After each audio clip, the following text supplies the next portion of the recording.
noite, meus amigos. Estamos aqui de volta. Vou começar aqui respondendo a um e-mail que eu recebi do pastor Euder. Ele conta o seguinte: em entrevista ao canal Livre da Band deste domingo, o ex-ministro da Economia, Delfim Neto, afirmou que o Lula está fazendo bem ao capitalismo via Bolsa Família, pois, segundo ele, esse programa cria estabilidade e é isso que o capitalismo precisa. Sua fala me pareceu mais de um petista do que de uma pessoa que faz parte de um governo que impediu a ascensão do socialismo nesse país. O que o senhor acha dessa afirmação? Ô, pastor, muito obrigado pela sua mensagem.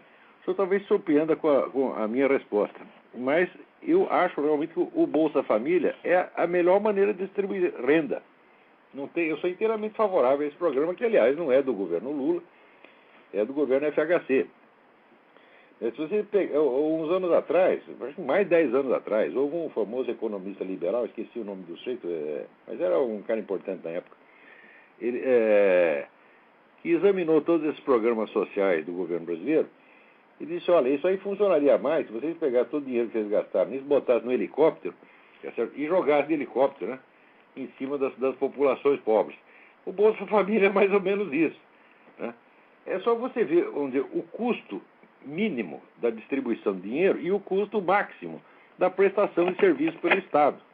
Aliás, eu acho que uma infinidade de serviços assistenciais prestados pelo Estado deveriam ser simplesmente desativados e substituídos pela doação direta de dinheiro que cada um gasta como quiser. Inclusive, você está criando consumidores e está, de fato, ativando o capitalismo. Quer dizer, a ideia em si é excelente. Eu não tenho acompanhado a coisa, não sei exatamente como está sendo executada, mas a ideia em si é muito boa e eu sou inteiramente favorável. Quer dizer, uma população empobrecida como a do Brasil precisa de alguma providência radical mesmo que consiga inseri-la na economia rapidamente, e acho que essa é uma boa maneira.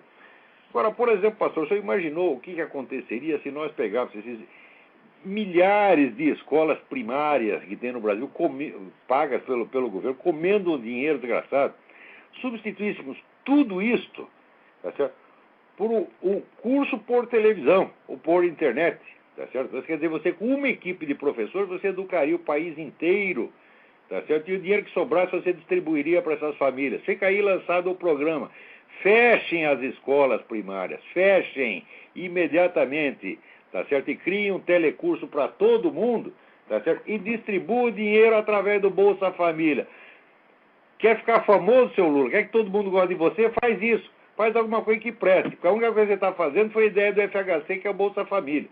Tá certo? Então, eu não sei bem como é que foi a análise do Delfim Neto. Agora, o Delfim Neto, não pensa que o Delfim Neto é assim, um grande entusiasta do capitalismo. Ele começou como um adepto do socialismo fabiano, tá certo? E de vez em quando ele ainda tem umas recaídas, né? E se você quer saber o que eu penso daqui do regime militar, veja, para pensar um pouco, pastor. Vamos pensar junto esse negócio, tá certo? Num primeiro momento, eu não digo o regime, o golpe. Se perguntar para mim, você é a favor do golpe 64? Eu sou inteiramente a favor do golpe, eu sou contra o regime que se seguiu. Por quê? O que fez esse regime? Em primeiro lugar, eles deram o golpe prometendo que iam realizar eleições livres em tempo breve. Não fizeram. Segundo, né, destruíram a principal liderança conservadora que tinha no Brasil, que era o Carlos Lacerda. Terceiro, o presidente Castelo Branco se recusou, tá certo, a fazer o combate cultural. Ele diz: eu não quero criar um novo DIP. Eu digo: se você não quer ganhar dos fulanos no campo da propaganda, eles vão ocupar o espaço da propaganda e daí você vai ter que dar tiro neles, que vão acabar tendo que dar mesmo. Quer dizer, se houvesse uma guerra cultural firme, uma propaganda contando para toda a população brasileira quem eram esses comunistas, o que eles fizeram na China, o que eles estavam fazendo em Cuba, tá? Esses camaradas iam ficar queimados por 50 anos e não teria tido nem problema de guerrilha, nem coisíssima nenhuma. Como o Castelo Branco, né, vamos dizer, com aquela inibição. Inibição é uma coisa que vamos dizer, para um político, um governante, é absolutamente proibida. Eles: eu não quero fazer um novo DIP, o que vão dizer de mim? Quer dizer que você não quer fazer propaganda para não dizer que você se incomoda com a imagem, mas no fundo você está preocupado com a imagem, porque o que vão dizer de mim? Vão dizer que eu sou um novo Getúlio Vargas, tá certo? Em segundo lugar, quer dizer, quando começou o negócio das guerrilhas, houve uma preocupação excessiva com as guerrilhas, porque tinha ali 300 guerrilheiros, os caras botaram 20 mil soldados para combater os guerrilheiros. Resultado, teve que sair alguma violência mesmo e queimou a reputação do governo. A guerrilha em si não era realmente um problema muito sério. As guerrilhas eram muito poucos e muito fracos. E uma guerrilha num país de dimensões continentais como o Brasil não é nada, né? Em terceiro lugar, então logo assume o governo Geisel, o que eles fazem? Bom, o governo Geisel criou 200 empresas estatais, criou um monte de cabide de emprego para quê? Para comunista. Em segundo lugar, apoiou Cuba, ajudou Cuba a invadir Angola e matar lá 15 mil angolanos. Terceiro, estragou as nossas relações com os Estados Unidos e criou aquele miserável acordo nuclear com a Alemanha. Tá certo? 4, começou com a tal da, vamos dizer, da abertura que chamou de volta todos aqueles camaradas de 64. Isso, olha, o governo Geisel foi a segunda, o governo Geisel Figueiredo foi a segunda metade. Quer dizer, o governo militar passou 10 anos não fazendo o que tinha que fazer na esfera do combate anticomunista, se abstendo, na verdade, de fazer combate comunista, anticomunista, porque eles faziam combate antiterrorista, não anticomunista em geral. Você não vê propaganda anticomunista daquela época. Eles só falavam mal dos terroristas, mas como se fossem criminosos comuns. Tá certo? Não havia combate ideológico. Só quem fazia combate ideológico eram os comunistas. Quer dizer, eles já tinham, mesmo dentro do governo militar, os comunistas já tinham o monopólio do combate ideológico. Ou seja, só quem pode discutir ideologia é comunista. Os outros são obrigados a ficar quietinhos. Tá certo? Então, o governo militar desarmou, desarticulou ideologicamente a direita. Pior, desarticulou politicamente também. Por quê? Como reduziu o Congresso, né, apenas a um passador de recibo, quer dizer, o Congresso só servia para dizer amém às decisões da tecnocracia militar, tá certo? Resultado, a classe política se deteriorou completamente, perdeu o embalo, perdeu o gás, tá certo? E, quando terminou o regime, só tinha político de esquerda, os outros não serviam para mais nada. Ou seja, a grande obra do regime de 64 foi da ordem econômica, que foi durante o governo Médici, tá certo? Aquele progresso extraordinário, que o Brasil crescia 15% ao ano, isso jamais ninguém vai negar, do ponto de vista econômico. O Médici foi o maior administrador que esse país já teve, tá certo? O governo também fez alguma coisa para moralizar, alguma coisa não, fez muita coisa para moralizar a administração pública, porque todos os milicos foram para casa sem levar um tostão no bolso, ao passo que esses caras aí hoje, se ele é vereador pelo PT, 2 anos depois já está rico, né? Isso os milicos não faziam, não levavam dinheiro para casa, então deram um exemplo de moralidade. Mas do ponto de vista político e cultural, eles fizeram uma obra de destruição, e o que eles fizeram, na verdade, foi aumentar o poder da esquerda. Quer dizer, foi uma coisa de uma imprevidência e de uma burrice absolutamente imperdoável. Então, quer dizer, o Delfim Neto, então, vamos dizer, como representante daquele regime, ele não é um grande... Não é ninguém que tenha se notabilizado pelo combate contra o comunismo, não. Vamos passar aqui. Tem alguém aí na linha esperando para falar. Alô? Alô, quem é? Olá, André, tudo bem? André, tudo bem? É o seguinte, desculpe, não tem muito a ver com o assunto que o senhor estava falando, mas eu vou... Aqui vale tudo, pode falar o que quiser. Tá bom, obrigado. É o seguinte, é que eu tenho um grande amigo meu que entrou para a maçonaria agora, e o sujeito tá muito estranho, tia. Eu tô preocupado com o cara, porque... Não, é sério. Um olhar diferente, assim, até. Tudo que a gente fala, o cara acha que é bobagem, e uma coisa relativista, assim, total. O cara era um cara católico, tudo. Agora tá... tudo não... Nada é verdade e tá uma coisa horrível. Tô preocupado. O cara, pra ficar burro assim, não precisa entrar na maçonaria, não.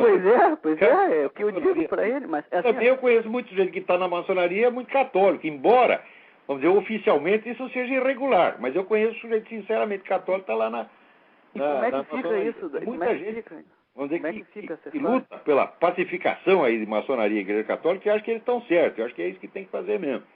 A maçonaria fez muita merda na história do mundo, muita mesmo, sobretudo no México. O governo maçônico que teve no México, um governo esquerdista pra caramba, que matou padre que não acabava mais. Tá certo? Na Espanha também fizeram muita merda. Porém, quando você vê os Estados Unidos, que é a maior nação cristã do mundo, também foram os maçons que construíram. E aqueles maçons eram tudo cristãos. Então, eu acho que é um meio a meio. Eu acho que a maçonaria é uma coisa demasiado enorme, né, complexa, para a gente poder fazer um julgamento integral. Eu vejo que também, né, os estudiosos do negócio dizem que existe uma diferença muito grande entre a linha francesa da maçonaria e a linha anglo-saxônica, que deve existir mesmo. Porque aqui, durante a maior não só na fundação, como ao longo da história americana, não fizeram nada contra o cristianismo, ao contrário, só o ajudaram a crescer. Dizem que hoje, né, tem gente que atribui essa campanha anticristã que tem aqui à maçonaria. Mas também não acredito não, porque isso contraria toda a história americana. Pois é, porque o que ele me disse é que inclusive tem padres que participam lá desses negócios. Isso não pode. Padre entrar na maçonaria não pode. O padre entrar na maçonaria está excomungado. Quer dizer, oficialmente, o católico não pode ser maçom. Mas o protestante pode. E nós não podemos negar que tem... Vamos dizer que o protestante seja cristão. E outra coisa que é uma coisa que me irritar é nego de uma igreja cristã falando mal da outra. O católico falando mal do protestante, o protestante falando mal do católico, do ortodoxo. Isso, para mim, é tudo uma viadagem imperdoável, entendeu? Tem que parar com isso. Não entendo nada desse negócio de maçonaria. Mas ele me falou, por exemplo, que veio um cara de Cuba aí falar uns negócios aí para eles. Que a maçonaria levou um cubano para falar? Pois Cuba lá? É. Essa loja maçônica é uma bela bosta. Pois é, o que tem a ver? Diz o nome da loja. O cara até falando do Fidel Castro tá falando agora. Olha, quer saber o seguinte? Eu vou contar um detalhe. O Fidel Castro, ele, ao contrário de todos os demais regimes comunistas, ele não perseguiu a maçonaria. Ele não fez nada contra a maçonaria cubana. Mas foi o único. Porque, olha, por exemplo, eu morei na Romênia. A maçonaria romena inteira estava na cana, você está entendendo? E pior, tinha um sujeito que é o grão-mestre da maçonaria, depois descobriram que ele que era o agente lá da Securitate. Securitate é a KGB romena. Era ele que era o agente da Securitate que dava os amigos. Foi tudo para na cana. Entendeu? Quer dizer, a maçonaria lá sobreviveu, não se sabe como. Agora, em Cuba, de fato, o Fidel Castro foi mais esperto, né?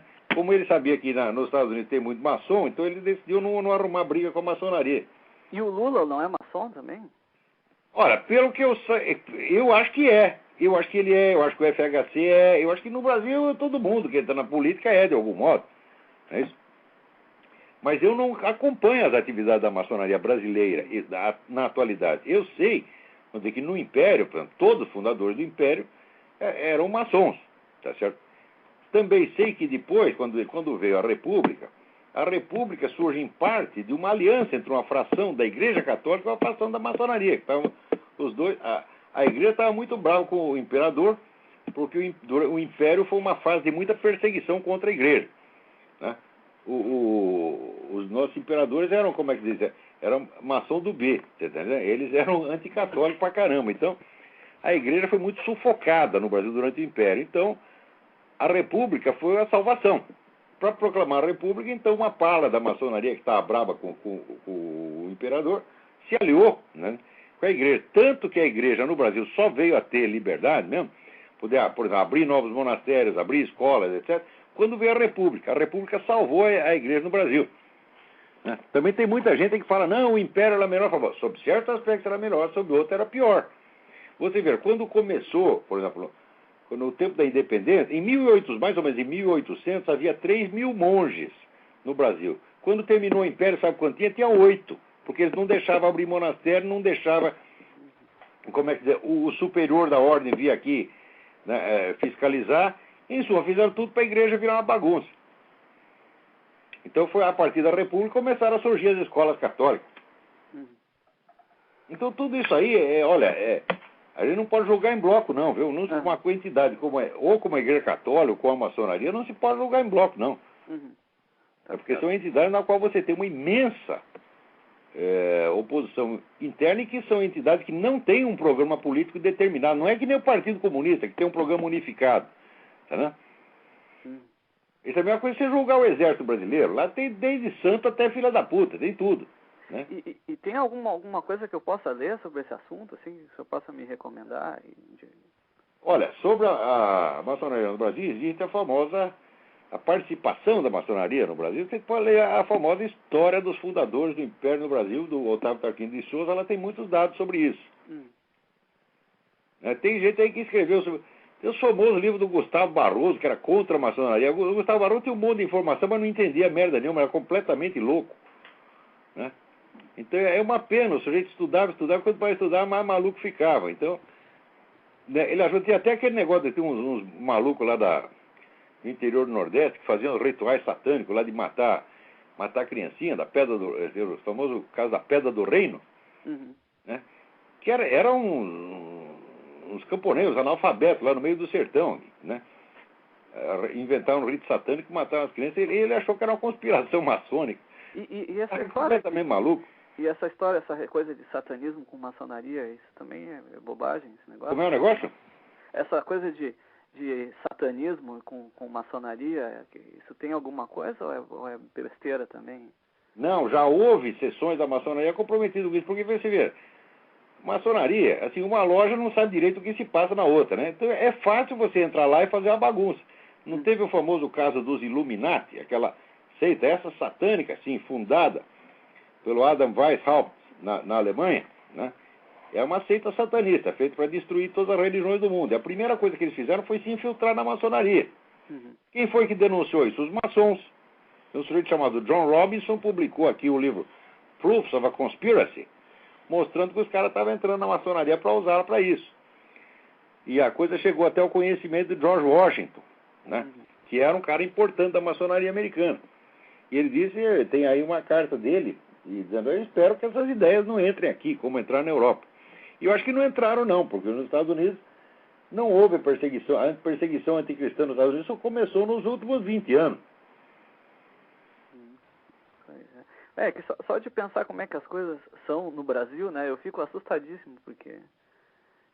Não, pode ter certeza, o Brasil tem... Olha, a maçonaria fez grande merda e grandes coisas também, fez coisas ótimas pelo próprio Brasil. Né? Inclusive, vamos dizer, assegurar a liberdade para a igreja depois do advento da República. Não se pode reclamar que ela tenha feito isso. Né? Então vamos lá, vamos em frente. Então tá, muito obrigado. Muito assunto. Obrigadão. Agora está aqui o Sérgio Besserman Viana, reclamando que ouviu o meu programa. Eu não consigo nem ler a nota dele. Né? Ele escreve esculhambou sem S. Esculhambou. Ele deve pensar que é uma palavra inglesa. Né? Foi lá ouvir o Olavo, me esculhambou mesmo. Mas sou obrigado a retirar a expressão craque da direita conservadora. Quer dizer, ele nomeia os craques da direita e depois ele os demite. Ele é o técnico da seleção da direita. E, puta, escreve mal pra caralho, né?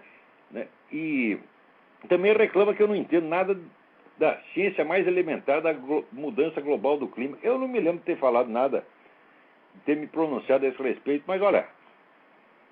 Alguma coisinha entendo sim. Se você quiser discutir, a gente faz aqui. Vamos ver. Vem com a tua ciência. Vamos ver o que você pode fazer, rapaz. Para mim, tu é um analfabeto. Vendo pelo teu blog aqui, você é analfabeto mesmo. Porque hoje é o seguinte, você escreve... As pessoas escrevem que nem uma criança de 12 anos, e depois que ele reclama, ele diz, não, eu estou fazendo imitação artística da criança de 12 anos. Então, olha, se você está fazendo imitação artística, então você deve saber escrever em outro estilo também. Então escreva, para eu ver o que acontece. Porque eu até agora só vi você escrever como um garoto de 12 anos. Discutir com analfabeto com você até, vamos dizer, me desmoraliza, porra. Né? Então, eu não vou discutir, não. Vai tomar no cu, vai encher o saco da avó, porra. Né? Você é uma besta quadrada. Né? No Brasil está assim, cada vez os caras mais incompetentes, mais burros, ficam mais metidos, mais presunçosos, dão palpite sobre tudo. Né? E acha assim que arrotando importância, não, ele não entende de ciência do clima. Diz, bom, peraí, não houve nenhuma discussão sobre ciência do clima aqui, para você dizer se eu entendo ou não. Né? Tem lá, dá os seus palpites e vamos ver o que acontece. Agora, o que eu estava discutindo ali não é se você entende ciência do clima ou não, meu filho. É que você trabalha para o projeto do socialismo global, financiado por esses grandes capitalistas que você mesmo diz combater. Então, tu para mim é hipócrita. Tu é um hipócrita mentiroso, além de ser analfabeto. É isso que eu estava falando. Isso eu digo e provo. Porque o sujeito que veio com essa proposta de dizer Não, a democracia precisa transcender as fronteiras nacionais. 2 linhas depois ele explica o que é a democracia. É o controle global do capital.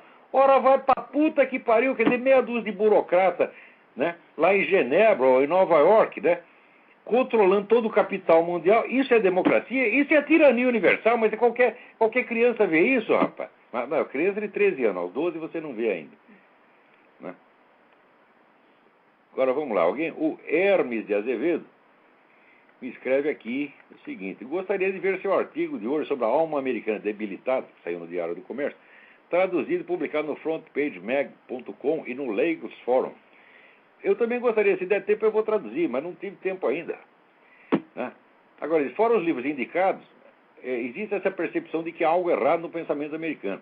Sem a profundidade do seu artigo, Cliff Kincaid aborda de um outro ângulo o assunto em Why Conservatives Are Losing. Deve ter saído no aim.com. AIM é Accuracy in Media. Né? É AIM. Procure aim.com, aim.org. O Cliff Kincaid, que é um amigo meu, ele faz uma página de, como é que se diz? Media Watch, fiscal da mídia. Né? E eu não li esse artigo, porque os conservadores estão perdendo. Peraí, tem alguém na linha, peraí. Vamos atender. Quem está na linha aí? Alô? Alô, quem está na linha? Olavo, é Spencer? Spencer, tudo bem? Tudo bem, Olavo? Olavo, eu estou falando aqui de Londrina e a minha úlcera tá que não aguenta mais por causa dessa petralha, dessa vermelhada toda. Ah, eu também estou doente, só que a minha doença chama-se escrotomegalia. Pois é, mas tu já conseguiste chegar na idade que tu chegaste. Eu estou com 30 e estou com o estômago todo furado por causa desse pessoal, né? Então, assim, Olavo, eu tô tentando voltar para a faculdade de economia e eu comprei uns DVDs aqui da cultura, né? De história, para tentar relembrar alguma coisa. E o nome do cidadão aqui é o professor Clídes Roberto de Moraes, tá entendendo? Aham. No Brasil começa a falar que o sujeito é professor, olha, fala professor, eu já saco do meu rolo de papel higiênico. Pois é, professor de história, então tu já viste, né? Que professor de história, então, Deus me livre. Então, ele falando da União Soviética, enfim, e falando do Lenin. Tem um negócio que me irrita quando falam do Lenin, é querer colocar que o que aconteceu na União Soviética foi culpa da doença do Stalin e que o Lenin não tem nada a ver com isso. Não, o Lenin pessoalmente mandou fuzilar 2 milhões de pessoas. Que brincadeira é essa? Pois é, esse pessoal parece que não sabe da existência da Tcheca, né? Lenin tinha sífilis e morreu de sífilis. Né? Quer dizer, ele já estava em pleno delírio sifilítico durante a Revolução. Perfeito. Olha, delírio sifilítico não torna o sujeito burro, não. Às vezes torna até mais inteligente, mas é louco. É psicótico, né? Psicótico. E ele coloca... As palavras que ele usou foi o seguinte: Stalin reverteu toda a cultura humanística que Lenin quis implantar na União Soviética. Cultura humanística de Lenin? Lenin era uma besta quadrada. Tu lê aquele livro dele, Materialismo e Empirocriticismo, aquilo ali é do primarismo. É um livro bom, não serve nem para limpar a bunda, tá entendendo? Porque alguma cultura anal, pelo menos, as pessoas têm que ter. Se você lê aquilo, tá certo? Se você limpar a bunda com aquilo, até seu cu vai ficar burro. Não leia não, tá entendendo? Pois é, Olavo, eu queria mesmo tentar desmoralizar esse cidadão, porque é só isso que eles fazem com a gente mesmo. Não conseguem argumentar e partem para desmoralizar a gente. Então eu não sei se está certo usar as armas deles, mas eu não aguento mais. A única diferença do Lenin e do Stalin é o seguinte: o Lenin não mandava fuzilar os caras do próprio partido, tá certo? Mas isso só se tornou necessário mais tarde, mas ele, sem dúvida alguma, ele faria. O Lenin era um ogro, tanto quanto Stalin. E Trotsky era ainda pior, porque tem gente que, porque o Trotsky levou a picaretada na cabeça, acha que ele é um coitadinho, né? Mas o Trotsky foi o negro que era literalmente assassino de crianças, foi o negro que mandou assassinar a família real inteira, incluindo as crianças, tá certo? E também mandou matar todos aqueles marinheiros que estavam rebelados lá da cidade de Kronstadt, mandou fuzilar todo mundo. Com eles não tinha conversa. Torrou o saco, fuzila, porra. Não, assim, o Lenin matava quem estava de greve na época. O Lenin matava quem grevava. Eu não entendo esse pessoal dizer que o Lenin era um humanista, pô. Um humanista sou eu que não tenho coragem de matar ninguém, pô. O humanismo pra eles é isso aí, É isso. Quando se pega de amor por essa pessoa, fica idiota. Pior que é verdade mesmo. É isso, Olavo. Continua aí com o teu trabalho, que tá fazendo um trabalho fantástico. Eu queria que tu tivesse mais alcance aqui, na grande mídia, sabe? Mas esse pessoal aí que é professor universitário, tá vendo? Eu acho que eles tudo deviam pedir demissão e trabalhar num negócio decente. Vai ser gerente de puteiro, vai ser croupier de cassino. Tudo isso é muito mais decente do que vocês estão fazendo, tá entendendo? Mas aí ia cair o nível dos puteiros aqui no Brasil. Pois é, você tem razão. Desculpa a minha ideia, é muito errada. Deixa pelo menos tem que ter alguma decência, pelo menos nos puteiros. Perfeito. E Olavo, tu me faz um favor, Olavo? Oi. Tem como tu deixares um telefone comigo pra eu te ligar outro dia, depois do programa, que eu queria conversar com E a puta, se eu der meu... Olha, eu aqui telefone, rapaz, eu já tenho que deixar desligado a maior parte do dia. Se eu der o telefone pelo rádio, daí eu estou FODIDO. Eu não tenho mais tempo para trabalhar. Eu já não tenho tempo nem para peidar nesse lugar aqui. Eu fico sentado aqui o dia inteiro escrevendo, rapaz. Pô, desculpa, eu não posso fazer isso. Eu entendo, Olavo, eu entendo. Mas você, continua aí o seu trabalho que... Se você me pedir por e-mail, eu sou até capaz de te dar, mas assim, no programa eu não posso dar, não.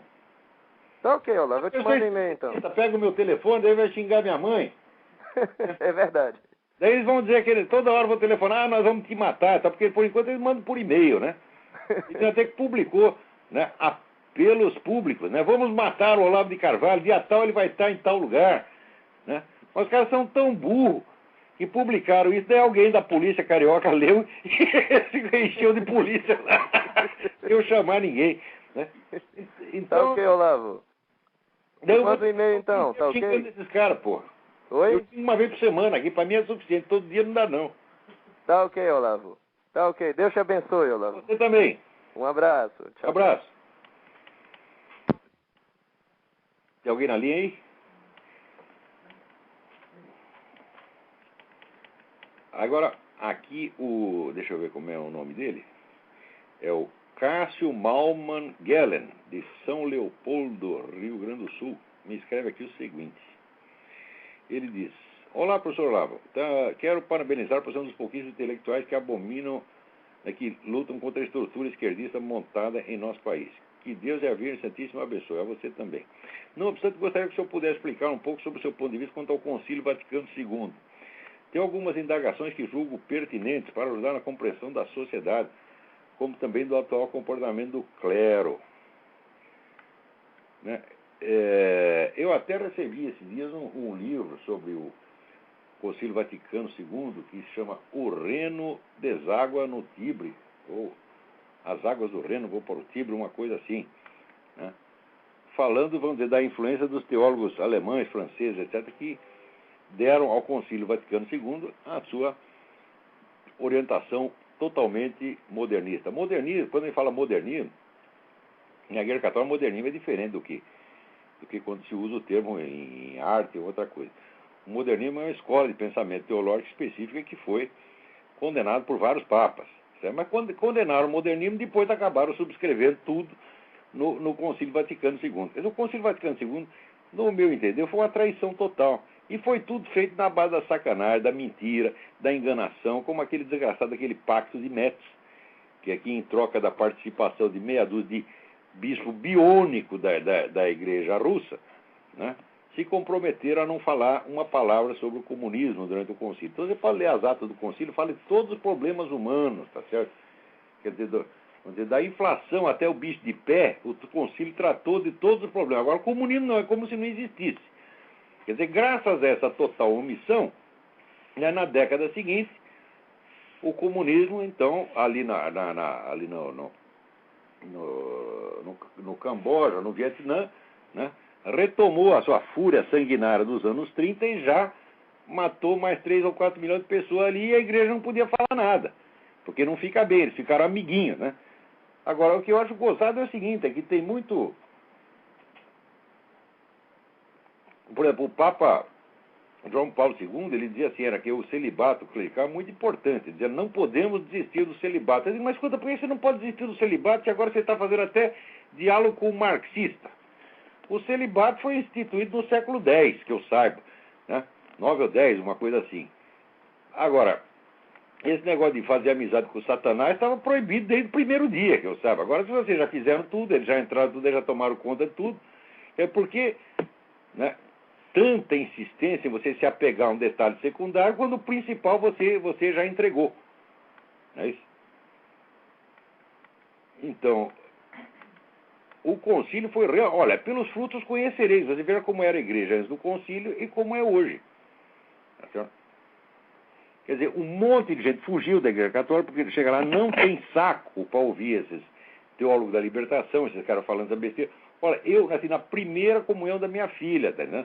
Eu tive que sair da igreja porque senão eu ia dar uns tapas no padre.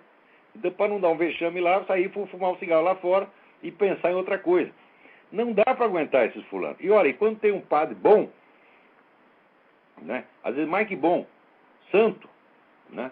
O que faz a burocracia e tudo? Vai lá oprimir o sujeito, como fizeram, né, com o Padre Pio, que depois foi beatificado, tá certo? O grande Padre Pio, o grande, maior santo do século XX. Homem maravilhoso, tá dizendo? Esse era um enviado de Deus. Às vezes a gente vê a vida dele e fala, pô, parece que é o próprio Jesus Cristo que está lá. Esse aí vai lá, a burocracia encher, fazer acusação, etc. Né? E depois ainda espalharam mentira, rapaz. Espalharam, pô, essa turma não tem vergonha mesmo, não tem vergonha mesmo, né? A turminha da esquerda pegou, espalhou, né, uma conversa sobre um encontro que teria havido entre o Padre Pio e o Dom Marcel Lefebvre, que era o líder dos conservadores, né, dizendo que o Padre Pio tinha profetizado que o Dom Marcel ia trair a igreja, etc, etc. É tudo mentira. Né? O próprio pessoas que estavam lá presentes, né, depois relataram que não foi nada disso. Agora, várias testemunhas, tá certo, ouviram o Padre Pio dizer que essas modificações introduzidas na missa, no Concílio Vaticano II, só ia dar o que deu, tá certo? Que tudo isso aí era uma coisa inútil ou prejudicial. Olha, ele não pode, se ele disse isso, ele não podia ter colocado Dom Marcel Lefebvre como traidor. Pense o que quiser, Dom Marcel Lefebvre, eu também não concordo com muita coisa que ele fez, mas chamar ele de traidor, ele nunca foi um traidor. Dom Marcel Lefebvre era um homem quase santo. O que é isso? Falou mal de Dom Marcel Lefebvre na minha frente, tu apanha. É verdade que os adeptos dele às vezes enchem o saco, porque eles são muito rígidos demais, tá, né? Porém, ser rígido demais é uma coisa. Agora, os que eu conheço são pessoas santas. Os discípulos do Dom Marcel que eu conheço são pessoas santas. Não é por, às vezes o sujeito é santo, pode ser chato também, né? Não vai falar mal deles aqui não, que tu apanha, né? Então não é você não, Cássio, você não está falando mal de ninguém não, aqui tá tudo certo. Vamos em frente. Agora aqui tem uma outra carta do D'Artagnan Zanella. Primeiramente, parabéns pelo exemplo de coragem que o senhor vem demonstrando a toda a sociedade brasileira. Confesso que o senhor e a sua obra são para mim uma fonte inesgotável de inspiração. Muito obrigado, D'Artagnan. Dito isso, tem uma pergunta. Quanto à mentalidade revolucionária, seria possível fazer um paralelo com o que Friedrich Hayek denominava como moral construtivista? Não tem a menor dúvida. Agora, a moral construtivista, ela é um elemento da moralidade da mentalidade revolucionária. Um elemento, e vamos dizer, até um elemento tardio. Né? Ele mesmo se baseia no que eu chamo de inversão do tempo. Inversão do tempo que significa você supor um futuro hipotético, e daí você toma esse futuro hipotético como uma premissa para você entender toda a história anterior. Não é que você inverte o tempo. Né? O depois fica sendo a explicação do antes. Né? Agora, com a inversão do tempo também se inverte sujeito, objeto, causa e efeito, etc, etc. Em suma, essa é a minha tese que eu já apresentei em aula várias vezes e estou escrevendo um livro a respeito sobre a mentalidade revolucionária, que ela é realmente, a estrutura dela é a inversão. Né? E dentro dessa inversão aparece o negócio da moral construtivista. Né? Ora, você vira, por exemplo, essa turma que explica assim, por exemplo, explicando a criminalidade pela miséria, né? É um exemplo desse tipo de mentalidade. Né? Quer dizer, olha, eu morei na Romênia. A Romênia é muito mais pobre do que o Brasil. Tinha mendigo para tudo quanto é lado, tinha até leproso na rua. Não tinha violência alguma, simplesmente não tinha crime de morte. O único crime de morte que eu vi durante tanto tempo que fiquei lá foi um soldado que descobriu uma mulher com o outro na cama e passou fogo. Esse foi o único crime de morte. Agora, assalto à mão armada simplesmente não existia. Né? Se você for na Índia também, aquele povo lá, ninguém tem onde cair morto. E o resultado, tem multidões que dormem na rua, faz comida na rua, etc, etc. Mas se tivesse assaltante e assassino, lá já teria morrido todo mundo. Veja que país onde você pode dormir na rua e acordar vivo. Experimenta fazer isso no Rio de Janeiro.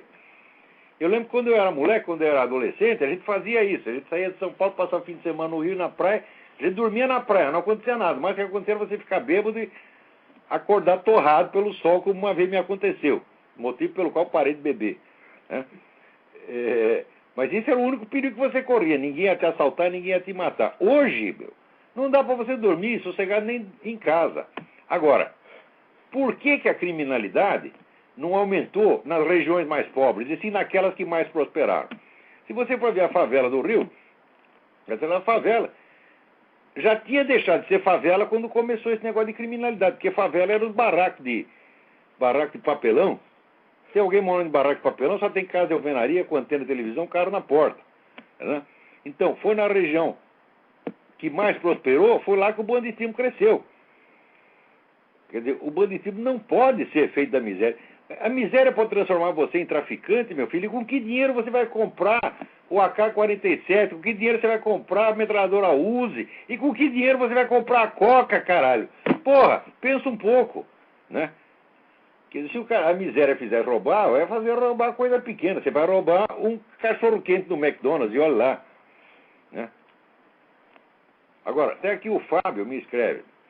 Estou há alguns meses lendo o Sofista de Platão e tendo várias dificuldades. Você tem alguma dica para compreender essa obra? Eu tenho uma dica fundamental. O Sofista é um dos últimos diálogos que você deve ler. Para estudar Platão, eu sugiro, a primeira coisa é o seguinte, você começa lendo, né, a Apologia de Sócrates. Depois da Apologia de Sócrates, você lê o Mênon, que é o diálogo mais simples e um dos mais importantes de Platão, que é um diálogo assim, didático, tá certo? E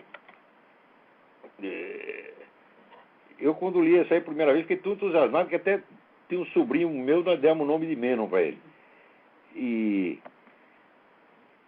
Então, esse livro aí, naquela época eu era ignorante total. Esse livro foi escrito para ignorantes, tá certo? Então, esse é o primeiro que tem que ler, tá certo? Agora, o sofista e tem alguns que têm uma dificuldade extraordinária. O sofista é muito difícil, o teéteto é muito difícil, né? O Timeu é muito difícil. Até a República é mais fácil do que esse, né? Se bem que a República todo mundo confunde, que pensa que a República é um projeto de uma utopia. Não é. A República não é uma utopia. A República é um modelo comparativo. Quer dizer, a República é uma hipótese, né? Aliás, o grande filósofo romeno Petre Tsutsea, ele sempre dizia isso aí. Tudo na filosofia grega é hipotético, nada é doutrinário. E isso eu acho que é uma coisa muitíssimo importante. Quer dizer, depois vem aquele cretino do Karl Popper, escreveu o livro A Sociedade Aberta e Seus Inimigos, fala um monte de besteira sobre Platão. Esse livro é uma vergonha. Quer dizer, o Karl Popper tinha feito trabalhos bons na área de lógica, daí, como diz, subiu além das chinelas. Agora subiu a cabeça e decidiu, agora eu vou bater no Platão. Tá, cresça e apareça, moleque, tu não entende nada disso. Quer dizer, ele interpreta o Platão como se fosse uma espécie de Karl Marx, que fez um projeto de sociedade ideal. Se aquilo fosse um projeto de sociedade ideal, os discípulos de Platão teriam feito alguma coisa para construir a sociedade ideal, quando eles não fizeram absolutamente nada. Tá certo? Quer dizer, não era um projeto de ordem prática. Tá certo? Aquilo lá era uma imagem, um esforço de imaginação feito para depois você poder fazer uma comparação com o existente. Foi só isso. Né? Pelo menos é assim que os melhores intérpretes entendem, é assim que Paul Friedlander entende, é assim que o Eric Fögel entende. Agora, quem não entende acha que o Platão é que nem o Emir Sader, é um propagandista do PT, você tá entendendo? E daí sai falando besteira pra caramba.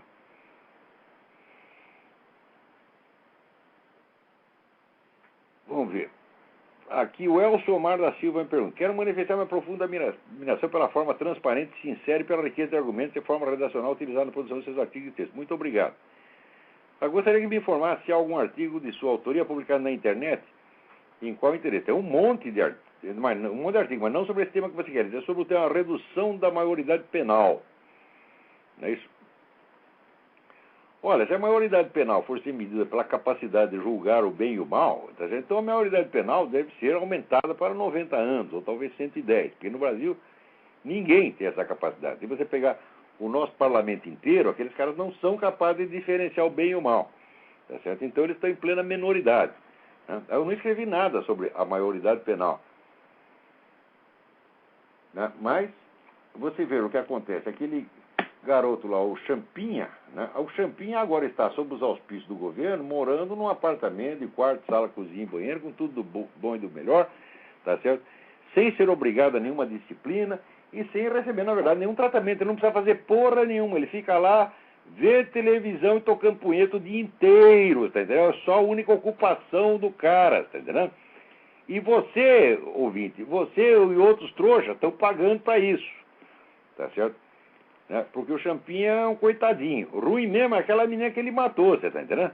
Ruim mesmo é o pai dela, que ficou desesperado. Esses aí que são ruins. Champinha é uma gente finíssima. Né? Então, isso aí, meu filho, é a inversão. E eles querem reduzir a maioridade penal simplesmente porque eles gostam de crime, eles gostam de criminoso. Você já leu o Herbert Marcuse?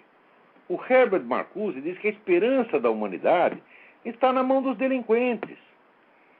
Até que os delinquentes é que serão os grandes agentes de transformação social que vai construir a utopia socialista, eles não são nem os operários. São os bandidos, puta, etc, etc. Né? Então, eles gostam de bandido e puta porque eles mesmos são bandido e puta. Pô, quando é que as pessoas vão entender isso? Espera aí, tem alguém na linha aí. Vamos lá. Alô? Alô? Alô? Alô? Quem é? Professor? Sim. Aqui é Hugo, de Fala de Recife. Hugo? Sim. Tudo bom, professor? É o seguinte, eu estou fazendo um estudo, eu estou querendo começar algum estudo sobre retórica. Alô? Ah.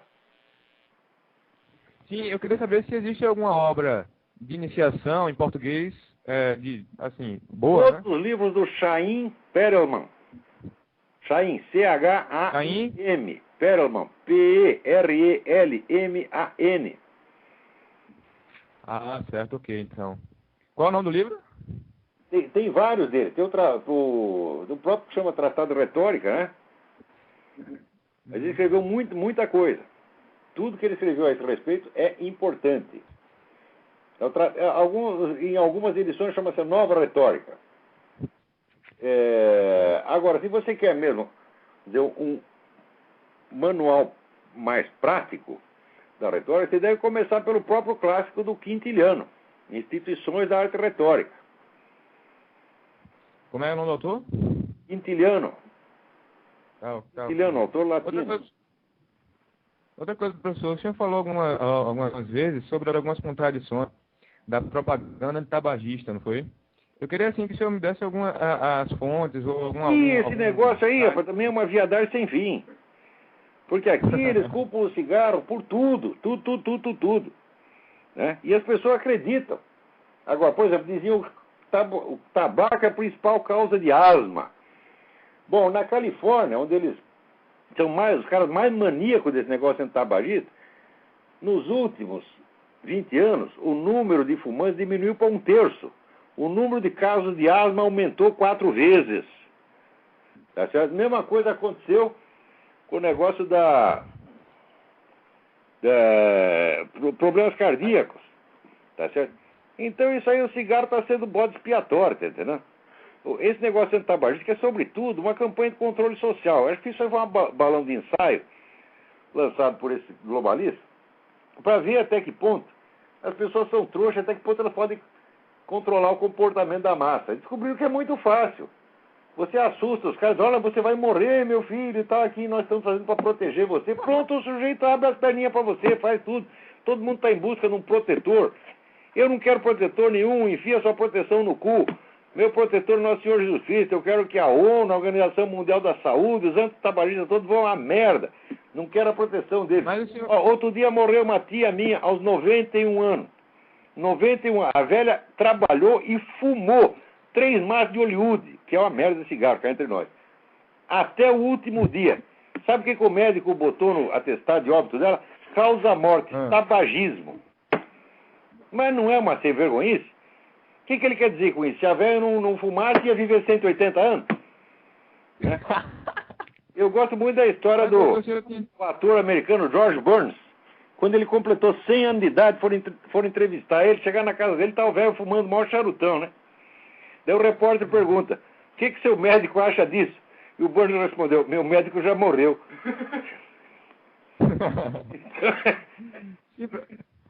Eu tô aqui fumando que nem um desesperado, 3, 4 maços de cigarro por dia. Todo o pessoal que tá com 60 anos, trabalha 18 horas por dia. Todo o pessoal da minha idade, tudo já teve infarto, tá tudo decrépito. Né? E eu tô aqui, porra, e vou continuar fumando. Estou firmemente decidido a nunca parar. Vou fumar até o meu último dia. Se der para fumar um dia depois, ainda vou fumar. Se no céu tiver cigarro, vou chegar. São Pedro tem um aí para mim. Agora, não é coincidência. Esse anti-tabagismo é o mesmo que faz propaganda pela liberação das drogas. E é o mesmo que sai vendendo aí uns remédios para parar de fumar, remédios que matam pessoas, tá entendendo? Esses remédios, sim. Porque se você não fuma, continue não fumando. Se fuma, fume tranquilo.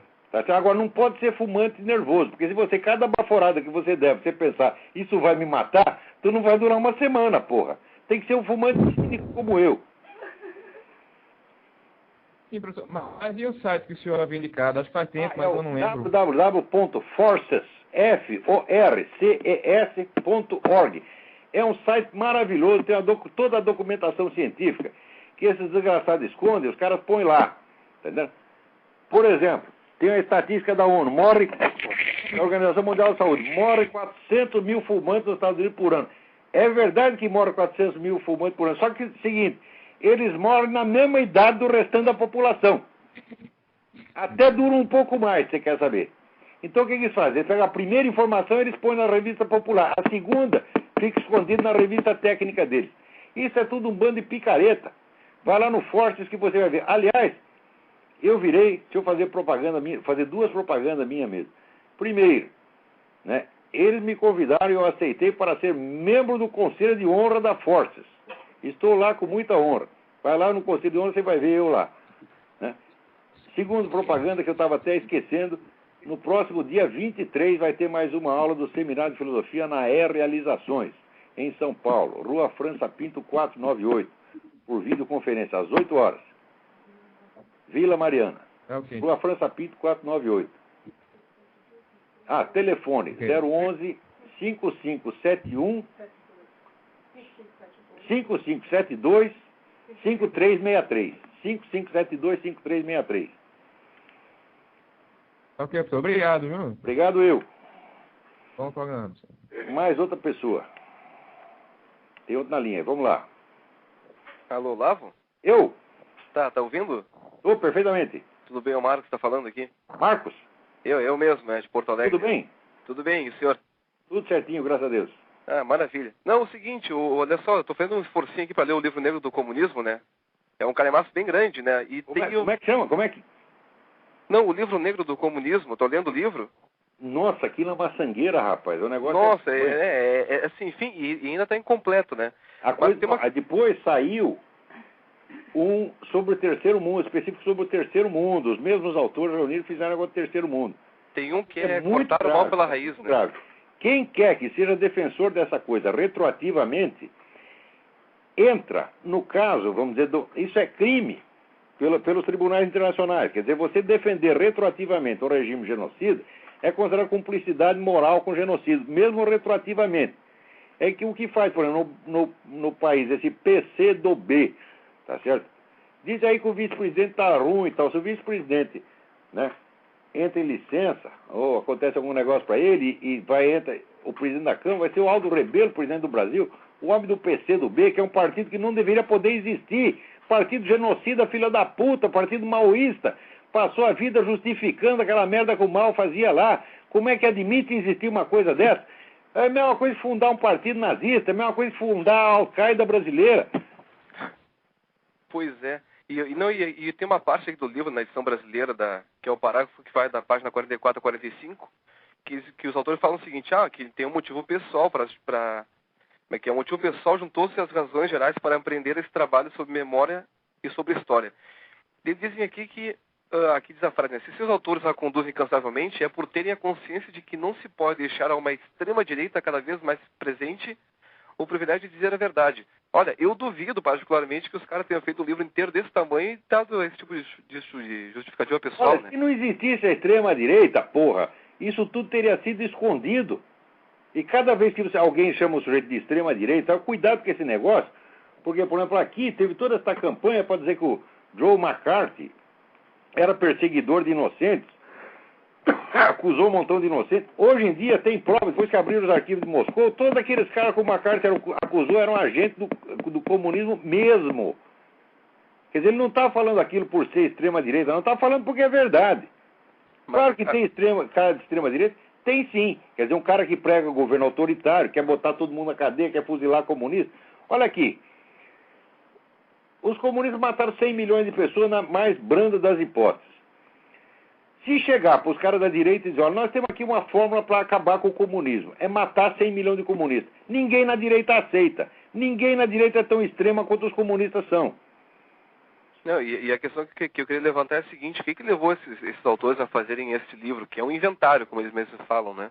Agora eles eram todos esquerdistas, tá certo? Então, de certo modo, eles querem limpar um pouco a reputação da esquerda, confessando tardiamente os crimes. Esses caras eram os mesmos que, quando a coisa estava acontecendo, eles negavam e ajudavam a encobrir. Quer dizer, agora é um meio semi-arrependimento que tiveram, né? Porque, olha, esquerdista bom, eu não digo nem que esquerdista bom, seja esquerdista morto, porque para morrer você tem que viver antes. Isso já é um defeito terrível, porque enquanto viver você vai fazer um monte de merda. E esquerdista bom é aquele que ainda não nasceu. Então, se perguntar, por exemplo, se eu sou favorável ao aborto, eu sou favorável ao aborto de petistas, de cara do PCdoB, todos devem ser abortados. O que não abortar, pode abortar retroativamente, tá certo?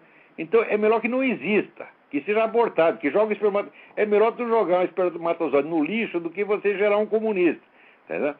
Agora, matá-los não adianta nada. Primeiro, quando mata, eles já fizeram um monte de merda. Segundo, que você vai sair matando comunistas, vai ter tanto comunista para matar que você vai fazer uma merda do tamanho que eles fizeram. Então, não tem que matar os caras, não. Tem que contar a verdade sobre eles, jogar a verdade na cara dos fulanos, tá entendendo? Envergonhá-los em público, tá certo? Tirar a reputação deles e fazer com que as pessoas os desprezem. É isso que tem que fazer. Que é o que o governo militar brasileiro não fez. O governo perseguia os caras quando eles faziam terrorismo, mas propaganda contra eles não fazia, não. Eu me lembro dos cartazes que tinham contra os guerrilheiros na época, nenhum chamava os guerrilheiros de comunista. Era proibido chamar de comunista, tinha que dar a impressão que eram apenas criminosos comuns.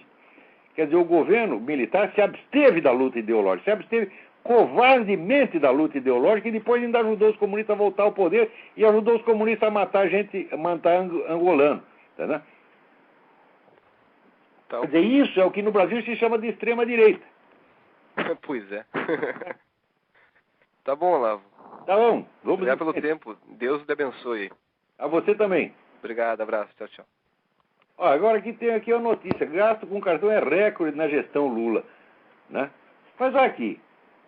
Eles estão lá para isso, porra. Olha, já dizia, né, no tempo da Revolução Russa, tinha lá um importante teórico chamado Parvus. Ele tem um nome alemão, não lembro direito o nome do cara. E o Parvus, ele foi para a Turquia fazer um negócio, ficou milionário lá. E ele escreveu o seguinte, olha, a melhor maneira da gente derrubar o capitalismo é a gente ficando tudo capitalista. Você não imagina o número de empresas milionárias que estavam lá segurando a vida do Lenin. Tem o livro do Alexander Solzhenitsyn, que se chama Lenin em Zurique. Não saiu no Brasil, só tem edição americana. Então, conta lá como é que era esse negócio. Eles tinham um monte de empresas, agora também tem. O que comunista mais gosta é dinheiro, porra. Sempre foi assim. Agora, gosta de dinheiro, fica na mão deles. Dinheiro na mão dos outros não pode. O capitalismo é só para eles. Para nós é o comunismo. Como está na China. Né? É o comunismo para a massa e o capitalismo para quem pode. Os Lenins, os Mao Tse-tungs, etc. Né? Mao Tse-tung é assim. Mao Tse-tung queria comer uma mulher, instalava o dedo, pum, já ia 50 puxa-saco buscar a mulher. E às vezes não era nem mulher, era o guardinha do palácio da Paz Celestial. Aquele guardinha é bonitinho, vou comer ele. Fazia tum, já ia putar do Partido Comunista, agarrava o coitado do moleque, baixa as calças aí, já veio o Mao Tse Tung, e pum, aconteceu. Era assim o negócio, quer dizer, esses caras só pensam nisso, eles só querem desfrutar do bom e do melhor à custa dos outros. Tá certo? São pessoas sem... quem mais gastou foi aquela tal da dona Matilde, aquela acha que preto não deve gostar de branco. Né? Olha aqui, ô dona, a senhora vai à merda, porque é o seguinte, eu tenho filho mulato, a senhora fica fazendo intriga entre eu e meus filhos, vai pra puta que pariu. Tá, né? Quer dizer, é pro preto não gostar do branco, então meus filhos não podem gostar de mim porque eu sou branco de olho azul? Ora, vai à merda, dona. Então, como é que eu vou tratar com respeito uma vagabunda dessa? Sai dizendo uma coisa dessa? Ora, porra. E se quiser processar, processa, dona. Se eu vou lá, isso que a senhora falou, tá certo? Eu considero uma ofensa pessoal mortal. Mortal. Se eu encontrar você, não bate porque você é mulher, mas que te dou uma cuspida, dou. Agora aqui, você vê o que é o progresso da ignorância. A Universidade de Michigan oferece um curso How to be Gay.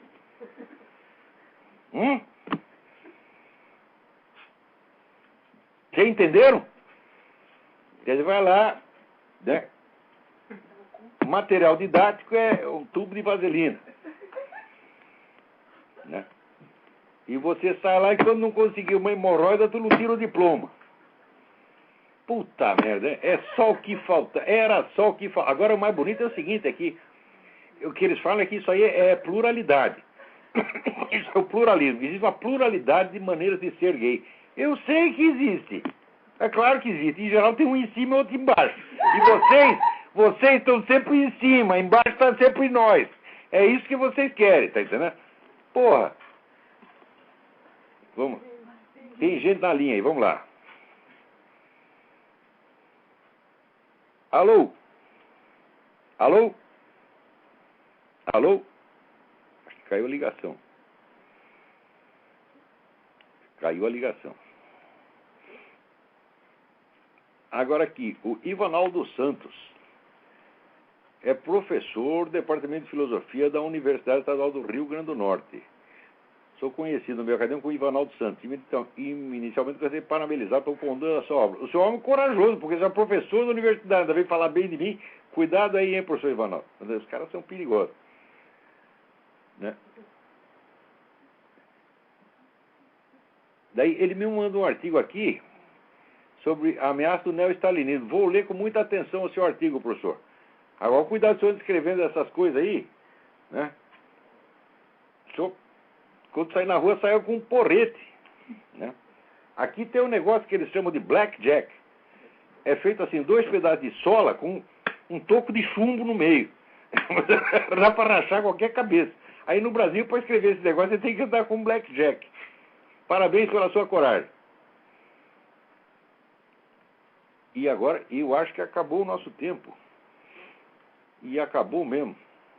Agora, só vou ler mais um negocinho aqui, rapidinho, que foi mandado pelo João Prola.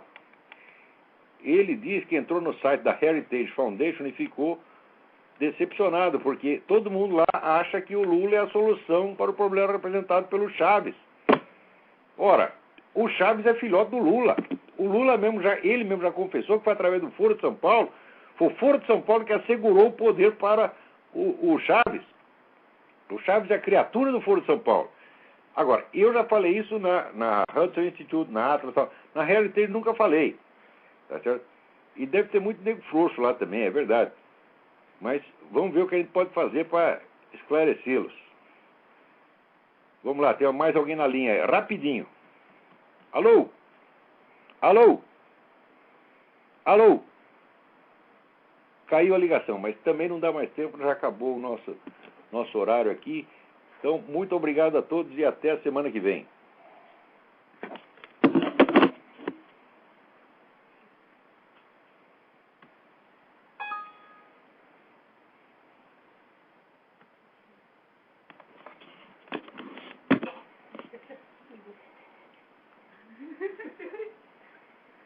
Desligou. Desligou aí? Desligou aí? Tem certeza?